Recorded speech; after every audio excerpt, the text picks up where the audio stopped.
around the globe. Hot, fresh, balanced and objective. On Unity. Hello and welcome to News Hour on Unity TV. The headlines. 2023, a court refuses to reinstate ex-Abacha Aid Al-Mustafa as AA presidential candidate. PVC's collection moves toward level Friday, says INEC.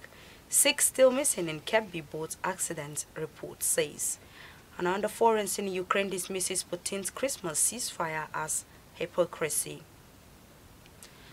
Super Sub Maharas condemns Chelsea to defeat at Stamford Bridge for the sports. And those were the headlines, and for details and more of the stories, I am Rukayat Sani Ibrahim. The Court of Appeal Abuja on Thursday rejected an appeal by the sacked chairman of the Action Alliance AA party, Chief Kenneth Udeze, seeking to reverse the nullification of the candidacy of retired Major Hamza Al-Mustafa and others. A 3-member panel of the Appellate Court, led by its president, Justice Monica Dongbam Mensem, in a ruling held that the appeal was defective and hence incompetent. It was reported that Mr. Al-Mustafa, the former heir to late General Sani Abacha, won the presidential primary election of the party conducted by the Udeze function with a total of 506 votes, defeating Samson Udupitan, his only opponent, on June 9 in Abuja. Justice Dongban Mensem, in the lead ruling, held that Udeze was wrong to have initiated the appeal in the name of the AA and also listed the party as a respondent. The judge says that the AA could not be an appellate and a respondent in the same appeal. The Atiku Okowa-led People's Democratic Party presidential campaign has urged Rivers State Governor Nyesom Wike to seek medical attention if he wants to continue to hobnob with the APC against the wishes of the people of Rivers State. Frank Shaibu, the Special Assistant Public Communications to Atiku Abubakar, who said this in a statement in Abuja, said already the so-called strongman of Rivers politics is appearing emaciated. He gave credit to the Rivers State Governor Nyesom Wike for aptly likening the APC to stage 4 cancer while he was commissioning the new police headquarters in Rivers State in July 2021. He added that the loud and repeated chants of Atiku at the PDP rally organized by Governor Seyi Makinde in Ibadan, where all the G5 governors were present, should serve as a wake-up call to the rebel governors. For Governor Makinde, Shaibu said it is time to wake up and smell the coffee, adding that nothing can stand in the way of a moving train. The Labour Party presidential candidate Peter Obi said on Thursday that the country's topmost office was not a retirement home to be occupied by people in their 70s and above, but a place meant for young and agile people with a passion for the country's development. Obi, who said that he was the only young person among candidates of the 4 leading political parties in the February 25 election, said it was the turn of the Nigerian youth to take back the country by occupying the exalted office and as well others. The Labour Party flag bearer, who spoke in Ado Ekiti during his campaign in Ekiti State, harped on character, competence, commitment and compulsion as necessary in the election, saying this election must be based on competence. Ekiti Labour Party Chairman Odunayo Akunade, in a speech, advised Ekiti voters against vote selling, saying vote for Obi, who is competent, tested and trustworthy to eradicate poverty, hunger, corruption and insecurity in Nigeria. The Labour Party National Chairman Julius Abure, who thanked the party supporters for coming out en masse to support the party, urged them to vote for Obi in the February 25 presidential election because he is reliable, dedicated, committed and ready to fight for the survival of the youth and Nigerians as a whole. The presidential candidate of the All Progressives Congress APC, Bola Ahmed Tinubu, on Thursday slammed former President Olusegun Obasanjo for his endorsement of Peter Obi of the Labour Party in the February 25 presidential poll. Tinubu spoke at a rally held at the University of Benin Sports Complex in Benin City, the Edo State capital. Tinubu, a former Lagos State governor, said Obasanjo is jealous of his achievements, adding that the blind cannot lead the blind. He also said the former president's endorsement of Obi won't work or make any difference in the outcome of the election in the next couple of weeks. Tinubu recalled that as Lagos governor from 1999 to 2007, whilst Obasanjo was president, he punished him and millions of residents of Lagos by allegedly withholding local government funds that belong to the nation's commercial nerve center. Tinubu also accused Obasanjo and his then vice president, Alhaji Atiku Abubakar, who is now the presidential candidate of the People's Democratic Party (PDP), of corruption. The Independent National Electoral Commission (INEC) has said that the devolution of the permanent voters card to the wards will commence on Friday. This was made known in a statement signed by the National Commissioner and Chairman, Information and Voter Education Committee, Festus Okoye, on Thursday. The Commission noted that those who applied to replace lost, damaged, or defaced PVCs could collect their PVCs at the registration area ward during this period. According to the statement, the exercise will revert to the local government offices of the Commission on January 15. INEC therefore urged validly registered voters yet to collect their PVCs to seize the devolution opportunity to the wards to do so.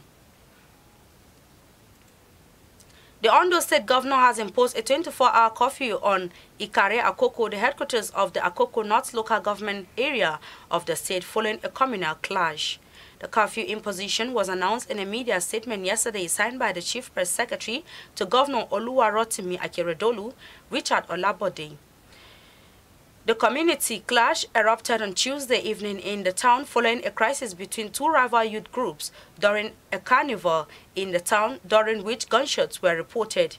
It was gathered that the clash, in which many were injured, may not be unconnected with the power tussle between the Olukare of Ikare, Oba Akadari Momo, and the head of Okota in the community, the Olakoja of Okoja, Chief Idowu Ogunye. A total of 14 bodies have been recovered, while 6 are still missing in Tuesday's boat accident in Koko, Bese local government area of Kebbi. The news agency of Nigeria now reports that the boat was conveying about 1,000 rice farmers to Samanaji, a riverside community, when it capsized. Already 80 people were rescued alive while the search for the 6 remaining persons continued. Governor Atiku Bagudu, accompanied by the Minister of Justice Abubakar Malami, were in the community on Thursday to commiserate with them over the accident. Bagudu warned boat operators to avoid night journeys and overloading and observe safety measures at all times. He prayed for those who died and their families to bear the loss with fortitude. The governor commended those who rendered assistance toward the rescue of the boat passengers and an ongoing search for the missing ones. Earlier, the chairman of the council, Alhaji Yahaya Bello, thanked the governor for the attention and care shown to the relatives of the victims.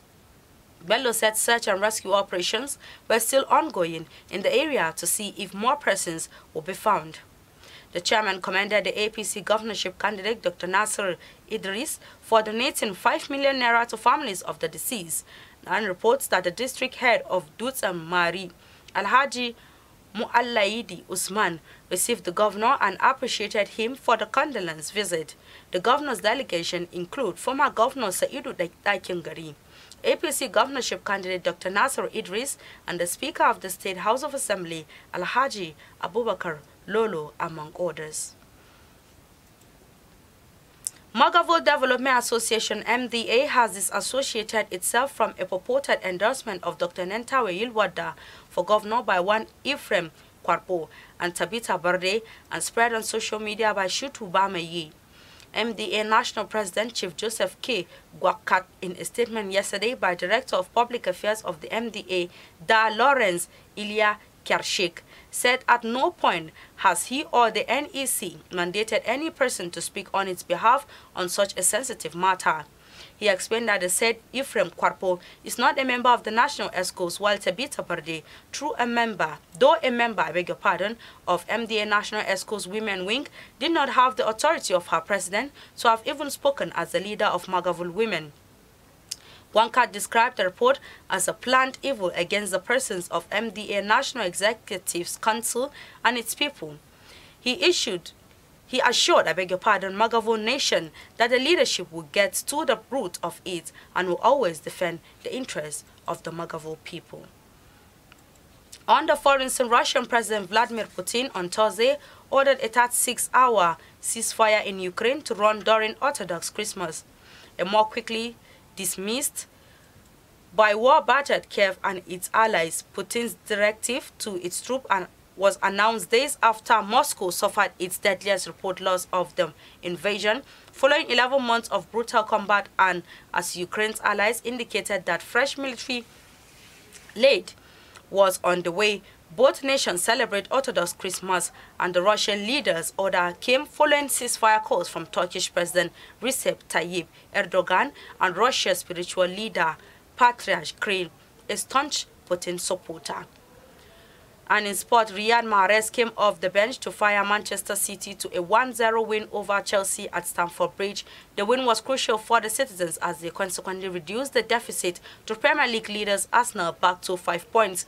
City had to draw by Everton, and New Year's Eve were facing more frustration against an injury-hit yet enterprising Chelsea side at Stamford Bridge. But less than 3 minutes after coming on a substitute with an hour gone, Jack Grealish set up Mahrez for the winner, which keeps Arsenal within reach.